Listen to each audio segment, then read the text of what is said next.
Olá, começamos agora mais um Verdade e Vida, programa da Igreja Presbiteriana do Brasil, preparado com muito carinho para você. E hoje a gente tem um assunto complicado, polêmico, mas fundamental para se conversar sobre: depressão, o cárcere da alma. Essa é a temática da mensagem do Reverendo Hernandes Dias Lopes daqui a pouquinho. Mas antes, na nossa conversa, o bate-papo habitual que você já se acostumou, tenho mais uma vez aqui comigo o pastor Roster, Reverendo Roster Guimarães Lopes, esse companheiro de caminhada, presidente do Conselho da APECOM e também pastor da Igreja Presbiteriana Unida, lá na cidade de São Paulo. Reverendo Roster, que bom tê-lo aqui, e hoje a gente tem um assunto muito importante para o dia a dia da igreja, para a vida dos cristãos. A gente vai falar sobre depressão. É verdade, Reverendo Rodrigo, que Deus nos ajude para que quem está em casa seja edificado e abençoado, porque essa é uma luta que também pode assolar a vida do crente. E nesse sentido, pastor Rossi, a gente sempre quando fala sobre esse assunto, tenta trazer alguns aspectos ou respostas clínicas, mas eu queria que a nossa conversa hoje, ela enveredasse por uma outra direção. Eu queria que a gente conversasse um pouco do aspecto pastoral disso, porque o senhor, enquanto pastor, tem tido a experiência de lidar com pessoas no dia a dia que sofrem com a depressão, e isso traz consequências nos seus relacionamentos familiares, na sua vida no trabalho e inclusive na sua vida na igreja. Queria que o senhor falasse um pouquinho como tem sido essa dinâmica pastoral de lidar com pessoas que têm enfrentado esse mal. É um grande desafio, Reverendo Rodrigo, porque a depressão pode ter distintas causas. Pode ser que a pessoa se deprima porque ela teve uma grande frustração na vida.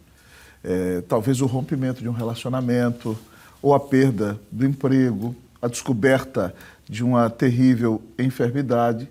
Mas pode ser também que a pessoa se deprima como consequência de algum pecado, que a levou à tristeza e uma vida de luta espiritual na presença de Deus. Mas também pode ser que a pessoa se deprima por alguma razão de enfermidade. E aí é necessário procurar ao médico, fazer exames, saber se a pessoa tem, de fato, alguma enfermidade que a leva a ter esse momento de tristeza profunda. E como que é esse discernimento, pastor Roster, em um gabinete pastoral, em uma conversa, um acompanhamento de pessoas, conseguir ter essa percepção, né, esse feeling, como dizem, né, do que está acontecendo, para poder ajudar de maneira mais efetiva a pessoa, inclusive fazer os encaminhamentos necessários, caso isso aconteça? Reverendo Rodrigo, eu gosto muito, nós somos da área de homilética e de pregação, né? De usar as perguntas hermenêuticas que nós usamos para interpretar o texto bíblico para conversar com as pessoas. Então nós perguntamos para a pessoa o que está acontecendo. Por que que está acontecendo? Como isso se desencadeou na sua vida? Quais são as consequências que isso tem causado?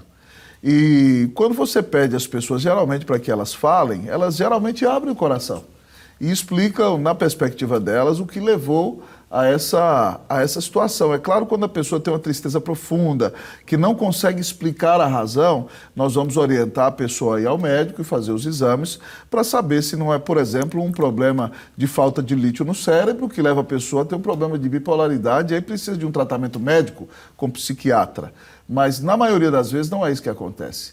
Na maioria das vezes, a pessoa ou teve uma frustração amorosa, ou teve a decepção de não conseguir realizar algum projeto, ou tem alguma tristeza de enfermidade, ou está se comparando com o outro, e por causa disso, por não ter o que o outro tem, isso pode ser pecado. Então, geralmente, nessas perguntas, olha, por que você está aqui? O que está te causando tristeza? Quais consequências isso tem trazido na sua vida? E quando você começa a fazer essas perguntas, como é que isso tem atrapalhado os seus relacionamentos?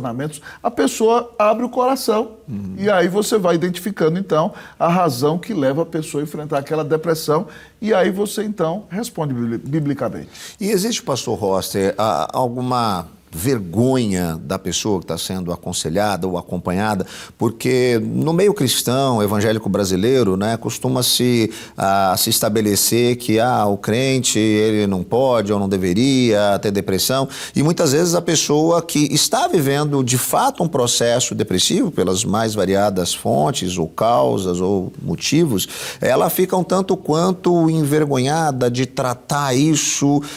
Como que lidar com essa situação, né, de trazer à pessoa essa percepção de que ela pode conversar, ela pode desabafar, ela pode falar sobre isso? Eu identificava isso, reverendo Rodrigo, há 20 anos atrás, no início do ministério. As pessoas tinham mais essa ideia de que crente não pode ter depressão. Mas hoje já não é tanto assim. Hoje, muitas pessoas chegam e dizem, pastor, estou deprimido, estou triste, mas é claro que ainda existem aqueles mais antigos que se sentem angustiados por passarem esse tipo de situação. Quando isso acontece, nós podemos abrir a Bíblia e mostrar para esses irmãos e irmãs que há exemplos de pessoas na Escritura que tiveram problema com tristeza profunda. Nós lembramos do profeta Elias, que depois de orar e Deus mandar fogo do céu para consumir o holocausto, e ele ser um instrumento para que 450 profetas de Baal deixassem de desviar o reino de Deus, a rainha Jezabel disse que ia matá-lo. Então ele entra numa depressão profunda.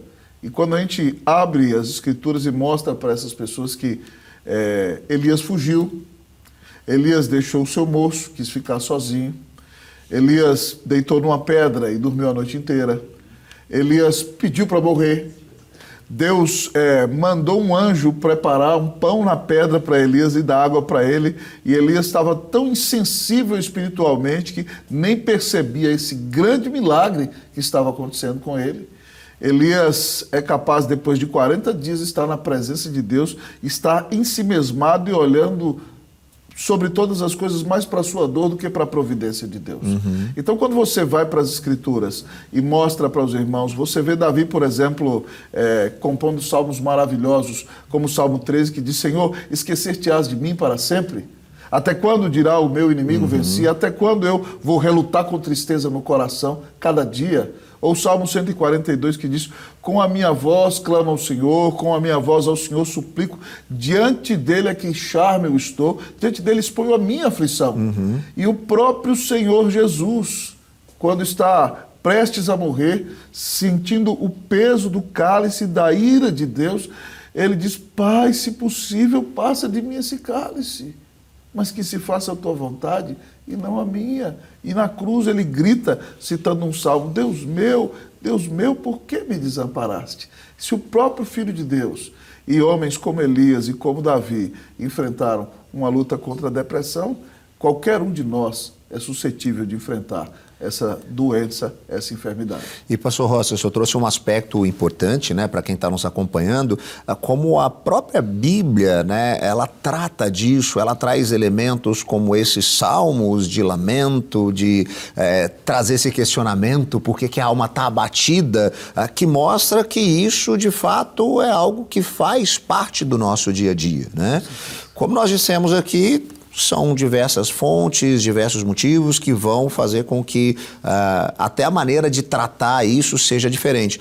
Mas existe um viés a partir da palavra de Deus, da compreensão do Evangelho, que nos ajuda enquanto pastores, enquanto amigos, enquanto pessoas que acompanham pessoas que estão vivendo um momento difícil de depressão e que têm uma fé estabelecida em Cristo Jesus, para que nós possamos auxiliar essas pessoas, ao que nós possamos encorajar ou dizer a essas pessoas em relação às palavras do Evangelho, para poder abraçar essa pessoa? Nós já temos dito aqui, meu amigo reverendo Rodrigo, em outros programas, acerca da oração, que a oração não muda Deus. A oração muda o nosso coração. E o Salmo 13, você citou os Salmos de Lamentos, é um grande exemplo de como tratar esse tipo de situação. Em primeiro lugar, o salmista vai para a presença de Deus e desabafa. Para alguns mais antigos no evangelicalismo, eles podem achar que desabafar diante de Deus pode ser um insulto ou uma falta de respeito. Mas quando Deus permite que esse desabafo seja registrado no Salmo, Deus está mostrando que, mais do que tudo, Ele quer sinceridade de nós. Não adianta nós atuarmos com Deus de maneira protocolar se nós não somos sinceros em nosso coração. E o salmista começa dizendo, até quando, Senhor? Esquecer-te-ás de mim para sempre? Até quando vou eu relutar com tristeza no coração a cada dia? Até quando o meu inimigo vai dizer, eu venci? Até quando eu vou ficar à beira da morte? Ele então desabafa, reverendo Rodrigo. A palavra de Deus nos ensina, quando nós temos tristeza, nós devemos, na presença de Deus, rasgar o nosso coração, rasgar a nossa alma, como o próprio Senhor Jesus fez. Então é importante que o cristão lance mão. É claro que você não vai sair falando mal de Deus para as pessoas, mas dentro do seu quarto, você vai rasgar a alma e dizer: Senhor, eu não estou satisfeito com isso, eu não estou entendendo isso que o Senhor está fazendo, eu fui redimido pelo Senhor, tem misericórdia de mim. E aí no Salmo 13, quando Davi faz isso, daqui a pouco, então, Deus muda o coração dele. Ele começa a dizer o seguinte, ele fala assim: Senhor, escuta-me, tem misericórdia de mim, ouve a minha oração. E depois, então, que ele clama, ele então já começa a dizer: cantarei ao Senhor por quanto me tem feito muito bem. E termina dizendo: quanto a mim, confio na tua graça. Amém. Então ele desabafa, pede, confia e adora. Então nós temos a oração, que pode ser um instrumento muito grande para nos acompanhar nesse momento de desespero, de tão grande aflição que enfrentamos. É verdade, pastor Rossi, eu tenho percebido como muitas vezes uma compreensão mais acurada do evangelho dentro desse processo acaba sendo, né, um porto seguro para essas pessoas. Geralmente, quando a pessoa está em um período de depressão, de amargura, de angústia, ela acaba tendo uma visão equivocada sobre si mesma, né? Ela se vê aquém daquilo que ela é, ou às vezes até mesmo nessa situação ela passa a tentar se ver além daquilo que ela é, como uma resposta, né, para si mesma. Mas a gente percebe que quando nós entendemos que a nossa identidade está firmada naquilo que nós fomos feitos por Deus em Cristo Jesus, a saber, agora filhos de Deus, justificados em Cristo, novas criaturas, essa compreensão de saber a nossa real identidade, isso começa a trazer para a pessoa também um renovo, que é um processo, inclusive, de cura. Como o senhor tem experimentado isso na vida de pessoas impactadas pelo Evangelho, sendo tratadas nessa direção? Há algum tempo atrás, reverendo Rodrigo, eu conversava com uma pessoa que estava em depressão porque outra não lhe tratava da maneira como ela desejava ser tratada. E eu mostrei para aquela pessoa que havia dois ídolos. Primeiro era o outro ídolo, que ela esperava um tratamento, aquela pessoa se tornou um ídolo, mas o próprio ídolo do interior do coração dela, que ela desejava ser reconhecida e bem tratada. E eu disse àquela pessoa: quando você coloca essa outra pessoa e você mesmo no lugar de Deus, você está dizendo para Jesus que o sacrifício dele para você não vale nada. Essa pessoa falou: pastor, mas eu não estou fazendo isso. Eu falei: tá, você está dizendo para Jesus que o amor dele para você não é suficiente. E aí nós mostramos para essa pessoa que ela precisa pregar o Evangelho para si todos os dias. Amém. Eu disse que Jesus amava aquela pessoa, que Jesus era tudo o que ela precisava, tudo o que ela tinha, e ela pediu perdão ao Senhor e começou a pregar o Evangelho para si todos os dias, do grande amor que Cristo teve por ela, e foi curada da depressão, para a honra e para a glória do nome de Jesus. Amém. Esse é o nosso Jesus, capaz de fazer novas todas as coisas. E nós vamos ouvir logo na sequência a mensagem com o reverendo Hernandes Dias Lopes. Depressão, o cárcere da alma. Não sai daí não.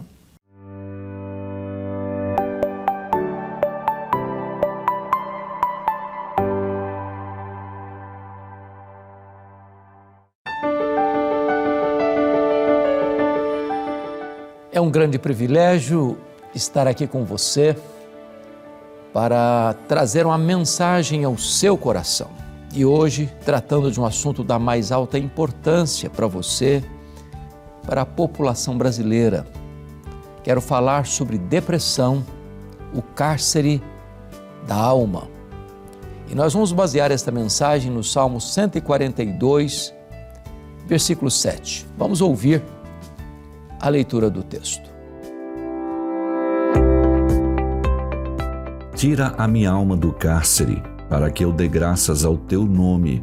Os justos me rodearão quando me fizeres esse bem. A depressão é um dos problemas mais sérios que atinge a população brasileira. Atinge pessoas de todos os estratos sociais, de todas as faixas etárias, de todos os credos religiosos. A depressão atinge hoje cerca de 10% da população. Há depressões mais leves, outras médias, mas há depressões pesadas. A depressão tem sido a principal causa do suicídio. O grande drama ou o grande problema do enfrentamento deste problema social e de saúde é que nem sempre este assunto está claro na mente das pessoas. Há aqueles que olham para a depressão como T.L. Osborne, por exemplo, nas suas obras, nos seus livros. É um grande pregador neopentecostal. Ele diz que depressão é demônio. Uma pessoa deprimida, ela está sob o ataque, o efeito de seres malignos que oprimem sua mente.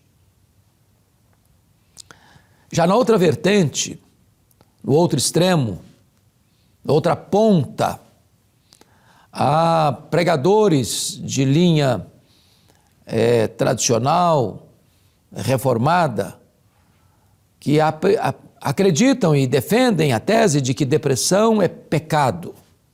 Se uma pessoa está em depressão ou enfrentando uma depressão, é porque tem alguma coisa errada na sua vida, algum pecado escondido, inconfesso, e isso desemboca nessa crise ou nesse problema chamado de depressão. É claro que uma depressão pode ter como origem um problema espiritual, seja de uma opressão demoníaca, ou de uma possessão demoníaca, ou de envolvimento com o ocultismo. Também uma depressão pode decorrer de um pecado escondido, inconfesso, e parece-nos que a Bíblia nos aponta para isso no Salmo 32, no Salmo 38, no Salmo 51, quando Davi, ao confessar o seu pecado de adultério e de assassinato, em virtude de coabitar com a mulher de Urias, soldado de Israel, e tentar ocultar o problema, porque a mulher ficou grávida e o marido estava no campo de guerra, e ele usa muitos artifícios para trazê-lo da guerra, para que ele volte para casa, coabite com a sua mulher e assim pudesse ocultar o seu próprio crime. E como Urias não o fez, ele toma a decisão de matá-lo com a espada dos amonitas. E Davi guarda esse pecado, esconde esse pecado. E ele diz que enquanto ele calou os seus pecados, envelheceram os seus ossos, pelos seus constantes gemidos. Ele alagava o seu leito, seus ossos foram ardendo, seu vigor foi secando, ele foi desidratando emocionalmente, até que foi confrontado, se arrependeu, Deus perdoou, mas não tirou as consequências do seu erro. Quando eu olho para a questão da depressão, talvez pudéssemos definir isso melhor. E Andrew Solomon escreveu um livro traduzido para o português chamado O Demônio do Meio-Dia. E nesse livro, Andrew Solomon diz que depressão é como você vestir uma roupa de madeira. Depressão é como você engolir o seu próprio funeral. Depressão é quando a pessoa se vê num beco sem saída, num quarto escuro sem janela, numa situação de entrincheiramento, sem ver uma porta de escape. É por isso que as pessoas, quando enfrentam a depressão severa, elas flertam com suicídio. Na verdade, elas não querem morrer, elas querem viver. Mas a angústia que elas estão enfrentando é tão avassaladora que elas não veem saída. E acham que a morte seria a única saída honrosa para essa situação em que elas se encontram. É claro que isso é um engodo, porque a morte não é o fim da linha, a morte não é o fim da existência. O homem não é um ser apenas físico, material. O homem é um ser físico e espiritual. Diz a Bíblia que Deus criou o homem do pó da terra, soprou em suas narinas o fôlego da vida e ele passou a ser alma vivente. De tal maneira que aquela ideia de que se eu tirar a minha própria vida, eu estou resolvendo o problema, é um equívoco, é um engodo.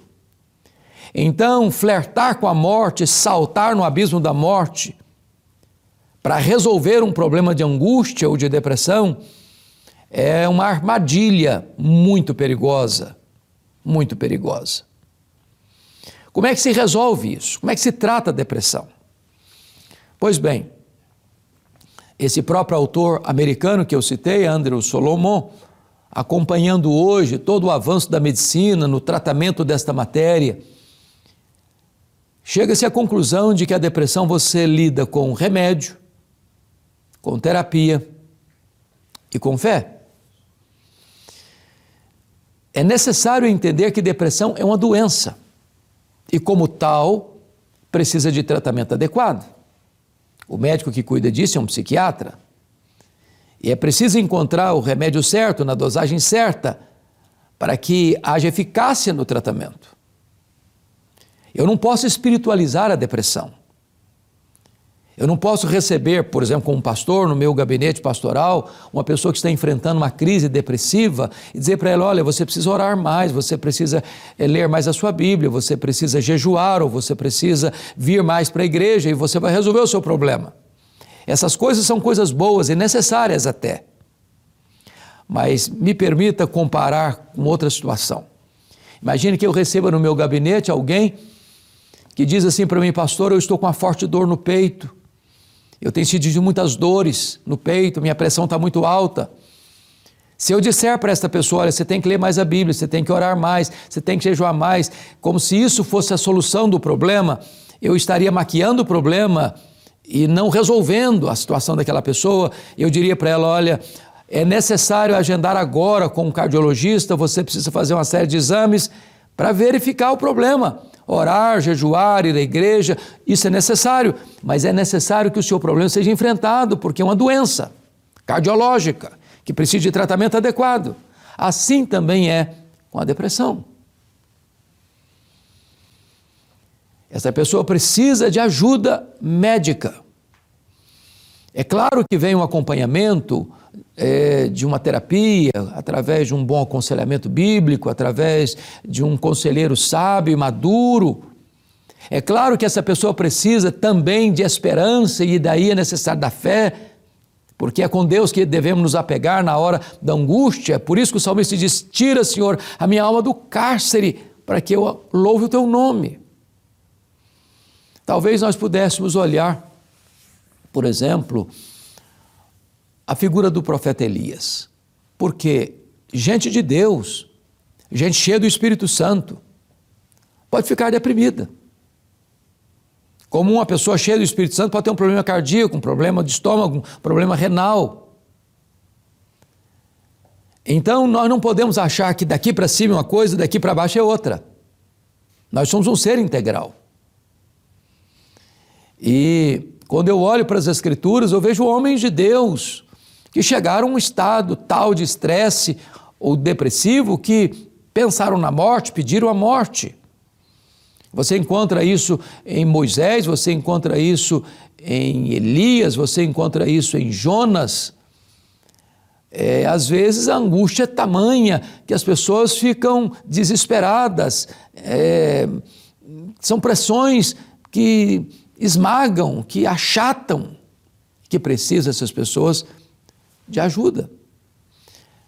Elias, depois de retumbantes vitórias, fugiu de Jezabel e ele enfrenta uma crise que eu chamaria de uma crise depressiva. Ele pede para si a morte.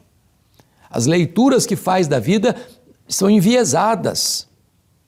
Ele olha para o cenário e diz, não, eu fiquei sozinho, não tem mais ninguém.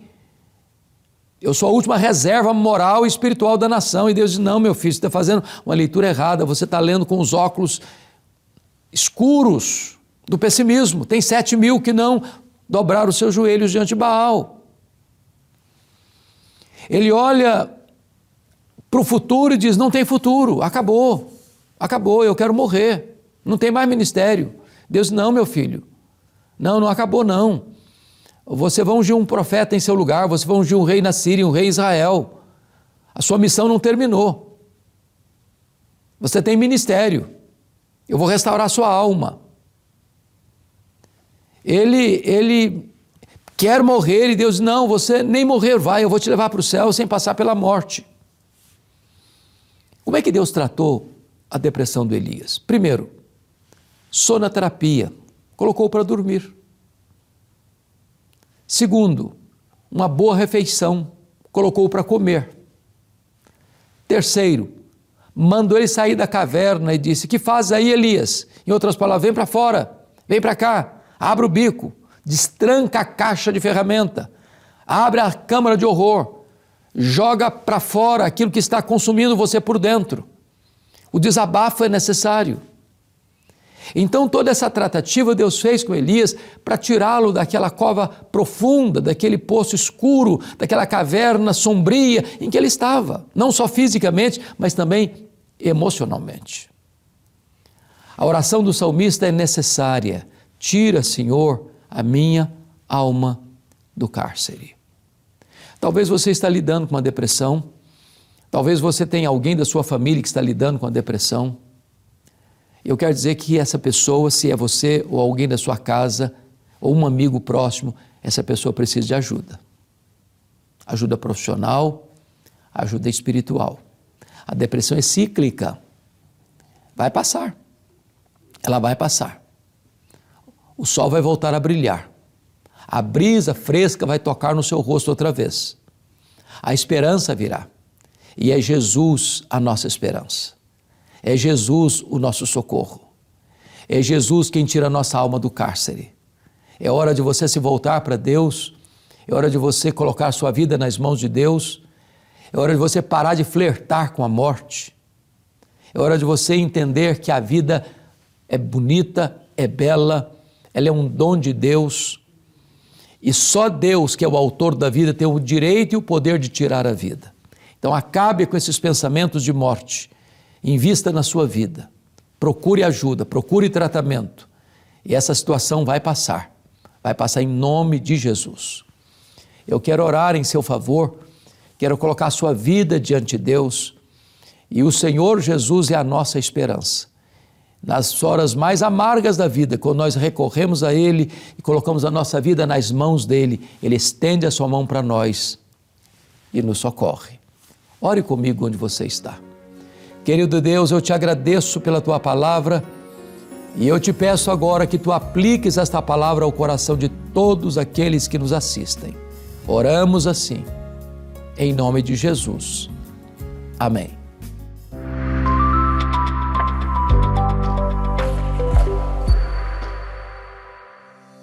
Chegamos ao final de mais um programa Verdade e Vida. Espero que você tenha sido abençoado por meio de tudo que aconteceu aqui hoje. E se você quer compartilhar esse programa com alguém próximo a você, que você entende precisa e vai ser encorajado por essa mensagem, é muito fácil fazer isso. Basta você entrar em contato conosco por meio do nosso WhatsApp. O telefone está aparecendo aí na tela, o código de área é o 11 947 18 94 50. Você vai escrever na mensagem a palavra vida, enviar para a gente e nós encaminharemos para você esse programa para você mandar para quem você quiser, tá bom? Você pode também acompanhar os nossos programas que já foram ao ar, sempre no nosso canal do YouTube, no youtube.com/programa Verdade e Vida e também no youtube.com/IPB Oficial. Por falar nisso, se você quer conhecer um pouco mais sobre a nossa igreja, a Igreja Presbiteriana do Brasil, procure as nossas redes, sempre buscando o @IPB Oficial. Lá você vai encontrar um pouquinho daquilo que nós temos feito, daquilo que nós cremos e como que a Igreja Presbiteriana do Brasil pode também te ajudar em meio às demandas do dia a dia. Deus te abençoe ricamente. O programa vai ficando por aqui, mas semana que vem a gente está de volta, no mesmo horário e no mesmo canal.